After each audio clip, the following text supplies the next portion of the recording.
A young boy with support and structure in the household will thrive in life. A lot of people, they don't develop discipline, they don't have self-control, they don't have structure early on, and so as they get older, it's hard to develop that type of mentality. The foundation is personal development. If you apply these 4 concepts into your life, I guarantee in 5 years, you will be a vastly superior version of yourself. Oftentimes, the most important things in life, the results are delayed. And that's why a lot of people quit and give up and they never get to where they want to go. It's like a garden. You plant those seeds, you water them, you nurture them, you do everything that you can. And when the timing is right, they're going to start to sprout and show evidence of all that effort and hard work.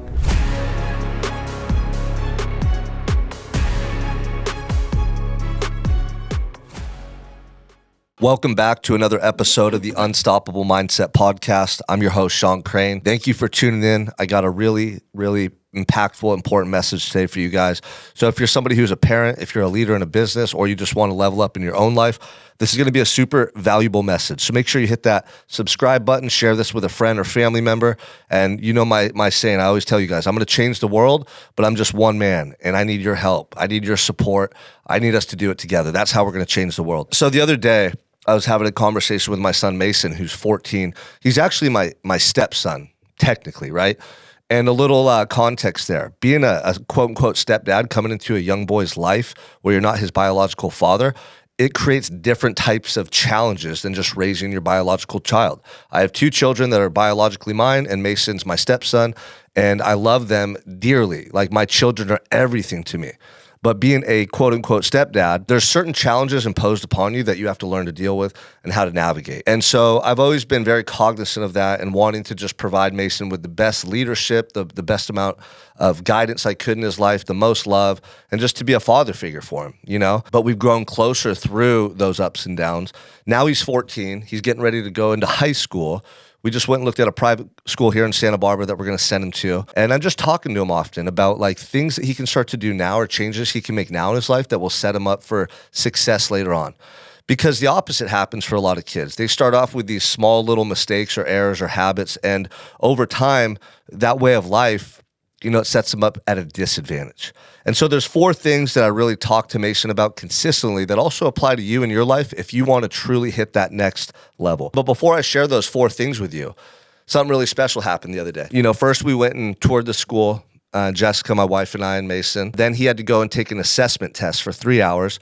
Math, English, reading, comprehension, everything. And he came home and he had this grin on his face. And he goes, hey, they asked me to write about somebody in my life who was really inspiring. And he goes, Sean, I wrote about you. I wrote about how you teach me things, how you spend time with us, how you're successful, how you talk to me about discipline and why it's important, and fitness and health and all the stuff that we discuss.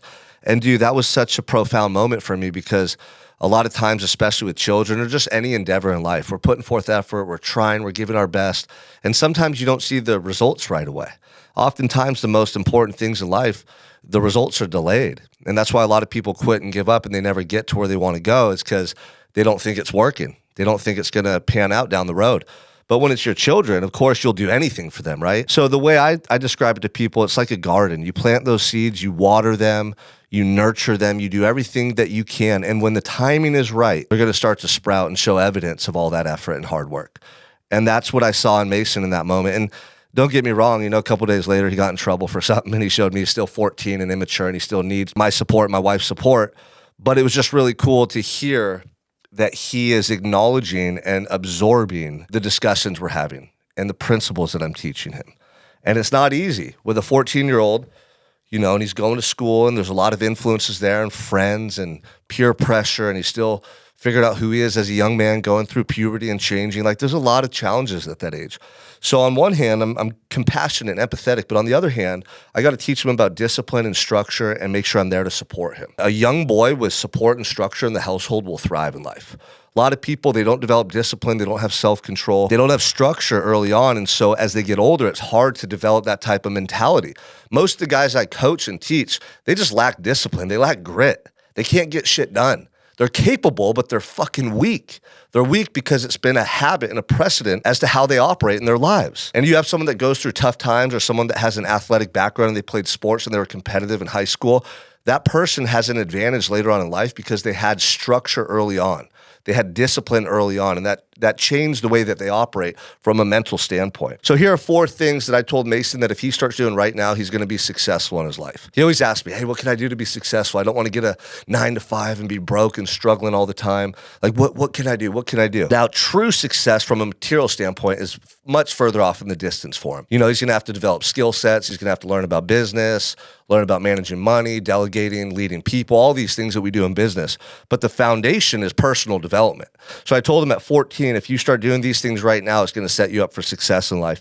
And this goes for you listening to this episode. If you're not doing these things, you're sabotaging your potential. If you apply these 4 concepts into your life, I guarantee in 5 years, you will be a vastly superior version of yourself. Guaranteed. Number 1, I told Mason, get up early in the morning and go to the gym with me every single day. Okay. And the reason for that is because it's hard, it's difficult. And on the other end of that endeavor is massive amounts of discipline forged and belief in yourself. When you get up early and you're tired and you don't want to even get out of bed and you can get yourself up out of bed and you can push yourself to go to the gym and do a challenging workout, you develop so many internal attributes that will lead to success later on in life. First of all, the guy that can get out of bed at 4 or 5 in the morning while it's still dark out, he has a why. A person, a man or woman with a strong enough why is always going to find a how. I say that all the time. What I mean by that is that person is keenly aware of why they're getting out of bed. They have some purpose, some drive, some mission that they're on that is more important than that extra hour of sleep. The people that hit snooze, they're not connected on that level and they're sabotaging their potential because those days and moments add up. And the way you do things consistently over time determines who you become. So a couple times hitting snooze per week doesn't seem like a lot, but it adds up over the course of 10 years. And so I told Mason, if you can figure out how to get your butt up early in the morning and you can paint a picture with your mind as to who that's going to help you to become down the road, and you see these scenarios and these results, and you almost paint this picture with your mind that's going to compel you to get up each and every day, that's powerful. That's internal. That's your mindset. That's that driving force that creates success in the future, right? It starts now. Success doesn't just materialize with one good deal, one lucky opportunity, one business that grows overnight. Dude, it's a series of decisions over time. And for most of you, you haven't been doing this. That's why you're not where you want to be. So I told Mason, there's no arena in the world that's going to build your confidence and discipline like the gym. Every day you become a better version of yourself. Every day you see yourself getting stronger. You're setting PRs in different workouts. You sculpt your body over time, and internally, mentally, you're like, dude, there's nothing I can't do. I just changed my physique. Like, I just created a metamorphosis through action and effort every day. What else can't I do? Nothing. I'm going to crush all my goals. That's the message that your subconscious mind starts to take hold of.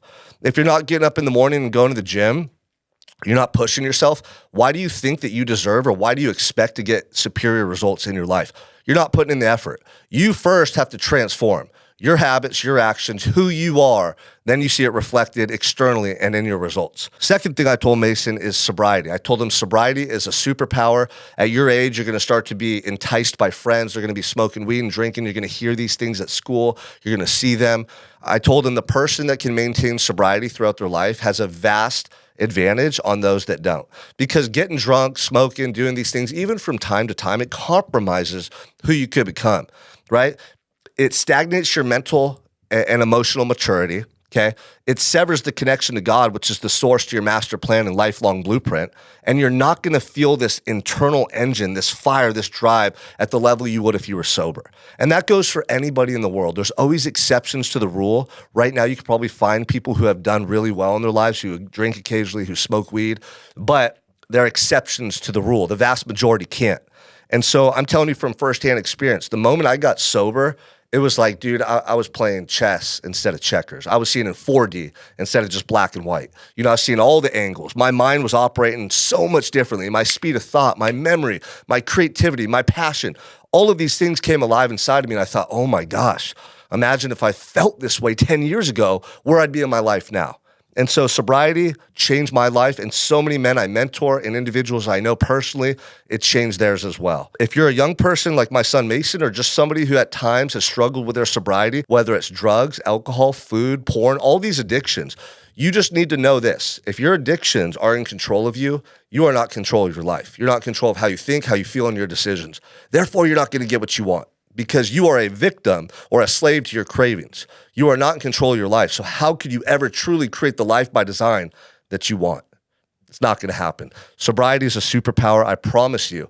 If you get up early and go to the gym every day and you're sober, you will live a much better life long term. Third thing I told Mason is read more books. Pick one book every month related to success, business, mindset, personal development. I personally give him books to read. And I told him, don't just read them to get through them. Read them to absorb the information and truly understand it. Even if you read 10 pages over the course of 2 or 3 days and you're underlining certain statements and you're journaling about them or you're asking questions about them. Like that's what I do. When I read books, I dissect those books. I really study them. And then, I not only implement those concepts in my life if it's making sense for me at that time, but I teach them to other people. So I really ingrain the concepts deeply into my train of thought, my belief system. Over time, that's had a massive impact on my life. Like imagine this, you can study people who have success, people who have the results you want right now. Like you could study them. They write books.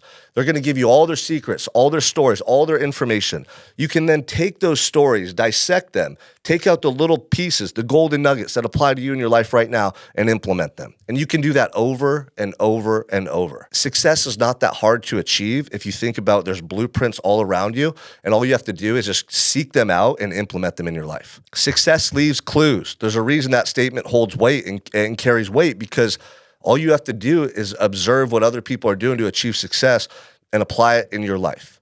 And so I'm teaching Mason, a lot of the stuff he's reading in school bores him. He doesn't care about science. He's not going to use trigonometry most likely. Like a lot of the stuff in school is either redundant or it doesn't apply to him and what he wants to do in his life. But I also told him, think of it like working out. You're using your brain each and every day to absorb information, to memorize it, to study. You're priming your brain and that muscle in there, right?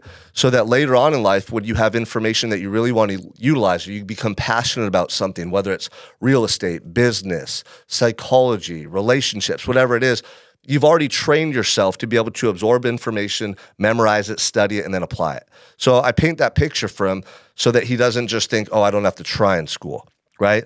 90% of the stuff he's learning in school won't help him in life. However, it's going to set a pattern. He's going to build a habit that's going to then serve him later on in life. And especially if he's reading the books that I'm providing for him and I know what direction he wants to go in life and I'm going to coach him and help him and show him the way, he's going to be super successful if he applies that concept. Last thing I told him, and this is where most people slip because it's hard, whether it's friends or family, I told him be careful who you spend your time with.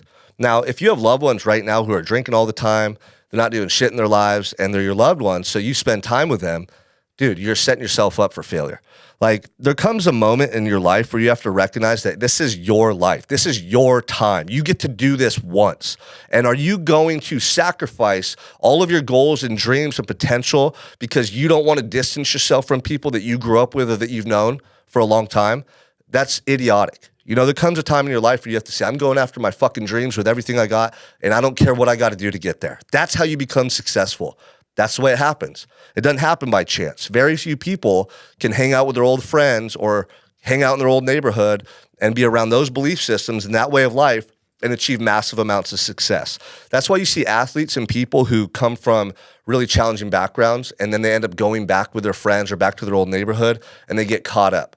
They either get shot, they get arrested for something, they get robbed. Like you hear these stories all the time about football players, NBA players, rappers, like they're still in that lifestyle. You can't be 1 foot in, 1 foot out. It's not going to work that way.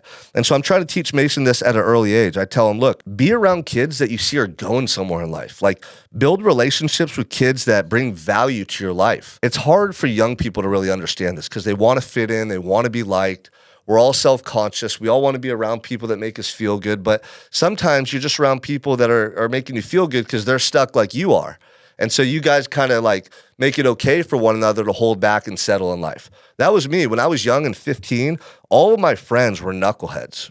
All of my friends were going through tough times like I was. They were also skipping school. We were smoking weed. We weren't trying or applying ourselves at all. If I could go back in time, I would have played sports and I would have hung out with the athletes because those kids, you could tell they had more initiative. They had more self-respect. They had goals that were still intact. They wanted to be the best athletes. They were in the weight room. They weren't skipping school because they needed to get good grades. A lot of those kids were coming from better households or at least had some type of guidance or role models in their lives. Those kids would have sharpened me. Those kids would have held me accountable, but the kids I hung out with, they didn't. They didn't sharpen me. They dulled me. They didn't hold me accountable. In fact, they pulled me down to where they were, and I complied, and I wanted to be stuck. But if I had been around people that told me, Sean, you know what? Dude, you're better than that. Why are you skipping school and smoking weed? Dude, Sean, you're an athlete. Like, the team needs you. Like, you could get out there and be one of the best players on the field. If I had those voices in my ears, maybe it would have changed my behavior. Maybe not. But the thing is, people that you spend your time with will influence and impact you, whether it's at home or at school or in your business or just friends. Make sure people that you are spending the majority of your time with, outside of your children and your wife, are people that sharpen you, people that push you to be better. The guys that you work out with, they should be pushing you to crush your workouts, not trying to leave early or showing up late, right? Individuals in your business, they should be bringing value. They should be growing every step of the way. You should see them investing time and energy into the business. Like, you guys want to be around each other and create exciting, creative thoughts and ideas. You want to brainstorm. You want to mastermind. Like, anybody that you're with, you want to leave that conversation or that room going, dude, I'm a better person because of that individual I just spent my time with. If you can apply those 4 concepts to your life right now, just like my son Mason, I promise you, no, I guarantee you, you will have a better life in the next decade and the next several decades and for the longevity of your journey on this planet. So apply what I shared. Also, share it with a friend or family member that needs to hear this message, and let's go out and make this the best year of your life.